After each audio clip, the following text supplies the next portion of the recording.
দর্শক আজ আপনার সামনে উপস্থিত হয়ে গেছি আমরা ময়মনসিংহ জেলার একটি রাজা ভাইবের সাপ নিয়ে একটা আপনার সামনে খবরের অ্যাকাউন্ট তুলে নিব। আপনারা সবাই বক্তব্য শুনবেন, কারণ বিস্তারিত বলতেছে এখন কয়েকটা বাজে মনে হয় জানি না 6:40 বিস্তারিত খবরটি আপনার সামনে পরে শোনাবো। বিস্তারিত খবরটি এখন দিন আমাদের ফোনে কি কমেন্ট করেছে। ময়মনসিংহ কুতাবলী থানা সদর থানা থেকে এক লালু মিয়া কমেন্ট করেছে ময়মনসিংহ এখন বিস্তারিত কোনো সাপ আসেনি।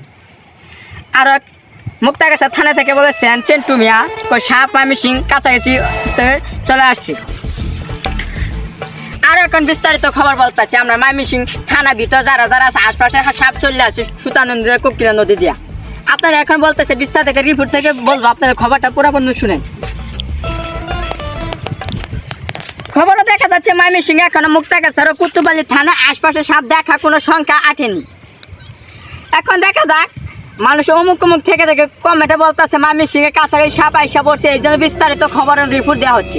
বিস্তারিত এখন খবর পড়বো ত্রিশাল ও গফরগাঁও থানা। দেখা যাক আমার কমেন্ট করেছেন ও ত্রিশাল থানা থেকে ও গফরগাঁও থানা থেকে। গফরগাঁও থানা থেকে বলেছেন রিপন ভাই কমেন্ট করেছেন গফরগাঁও সুতিয়া নদীতে আশপাশে কোনো সাপ এখন আক্রান্ত করেনি। দেখা যাক আরেকজন বলেছেন হাইটু ভাই গফরগাঁও সাপ আছে কিন্তু অনেক ছবি মুভির কোনো দিতে পারিনি। আচ্ছা এখন আপনার সামনে খবর বলতেছে, আপনারা সবাই পুনরায় শুনবেন। গফরগাঁও থানার ভিতরে অনেক সাপ আসতে পারি না। যারা যাদের বেজি আছে সবাই ঘরে ঘরে তুলে রাখবেন। যদি গফরগাঁও রাজা ভাইবার সাপ আছে আপনার ঘরে আক্রান্ত করতে পারবে না। কি জন্য আপনার সামনে একটা কথা দিয়ে বোঝাচ্ছি, যে সময় রাজা ভাইবার সাপ আসবে এই সময় সুবুর মারবে, এই জন্য রাস্তাটা সুপারছে না। আমি বিস্তারিত বলবো, আমরা ত্রিশাল খবর নিয়ে বলতেছি। ত্রিশালের খবরটা বলা যাক। এক কমেন্টে একজন কথা বলেছে, দেখা যাক।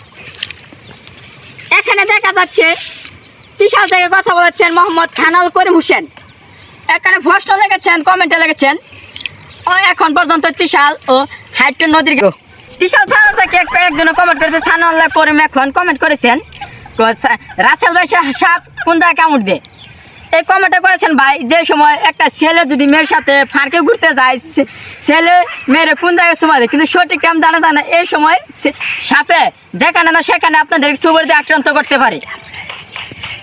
আপনারা সবাই সাবধান থাকবেন, জঙ্গল মঙ্গল সাফ করে রাখবেন, আরো জায়গায় খালি ফাঁক মুখ থাকলে পরিষ্কার রাখবেন। এখন আপনাদের সামনে বিস্তারিত খবর নিয়ে আসছি। এই মাত্র দেখা যাচ্ছে আন্তর্জাতিক খবরটা এখন বাদ দিচ্ছে। এখন আপনাদের সামনে নিয়ে আসছি আন্তর্জাতিক খেলার খবর নিয়ে। এখন আমরা বলতে চাই বাংলাদেশে সারা বাংলাদেশে দক্ষিণ জেলা থেকে আরও প্রচুর জেলা আছে। এখন দেখা যাচ্ছে ফুটবল খেলা 2024 শুরু হয়ে গেছে। মেসি আর নেইমার দেখা যায় খেলার মাঝখানে ফুটবল নিয়ে মাঝখানে জোরে ঝগড়া লেগে ময়মনসিংহ মেডিকেলে ভর্তি আছেন। দেখা যাচ্ছে আরও টিকিট খেলা প্রিয় টিকিটার মোহাম্মদ সাকিব মাহমুদুল্লাহ তাকে ঘুষি নিহিত হিসাবে ময়মনসিংহ মেডেল অবস্থা আছেন। বিস্তারিত খবর শুনতে আরও টিকিট খেলার প্রস্তুত আছে অস্ট্রেলিয়া, জাপানি ও ইন্ডিয়ার খবর মাঝে মাঝে সবাই দেখবেন। অথবা যারা আছেন বিস্তারিত খবরটা শুনতে আমাদের পাশে থাকবেন, লাইক করে দেবেন।